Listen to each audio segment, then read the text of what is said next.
The All Whites are already on the hunt for a best ever result at the FIFA World Cup, having just qualified for the famous tournament for the first time in 16 years. The New Zealand side put fans through a nervous first half last night before delivering a phenomenal 3-0 victory over New Caledonia. Here's our senior correspondent, Lisette Raymer.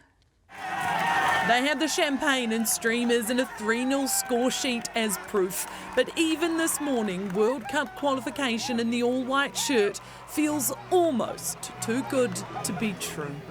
It's huge. It's straight up there. That excitement, that joy when that final whistle goes, that to know that you're going to play on the biggest stage is huge.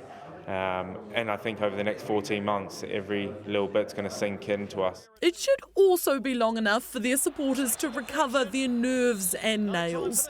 0-0 at half-time. There are some slumped shoulders and questioning looks from the New Zealand side. The worry wasn't only being felt in the fan zone. I actually cut the fingernails beforehand, but I had gum, and I don't think I've ever chewed gum as hard as I ever did last night. The boss's stress levels tested further when Captain Chris was subbed off with a hip injury. What a shame for Chris Wood. What pain remained this morning was eased by the win. How reluctant were you to come off? Yeah, if you're thinking personally, yeah, I didn't want to come off. That's life. But in football, I wasn't doing my team justice, so there's no point being on that pitch when I can't help them. It turns out the All Whites could without Wood. And New Zealand have their goal! Setting Eden Park alight with 3 goals in the second half. Another goal! Yeah, it was relief, excitement, joy, seeing everyone run on. New Zealand's last World Cup appearance was in 2010, when the team made Kiwi football history by going unbeaten and drawing all 3 games. What a moment for the All Whites! But it wasn't enough to get out of the group stages.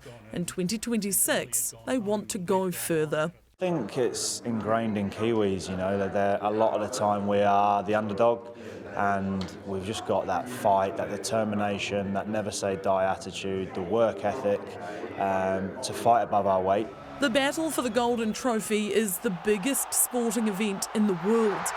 Champions of the world! More than 5 billion people tune into the tournament, watching the biggest stars of the game and waiting for young shooting stars to emerge. When you think back to all the previous World Cups and the players that have played in these World Cups and had moments, you know, you go back to Pele and Maradona and Messi and Ronaldo, and the opportunity these guys have now is to have a moment on the world stage that will last forever.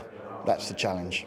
Coach Darren Baisley had barely dreamt past this point. Starting to think about it now. Starting to sink in. Starting to sink in, and yeah, I'm excited.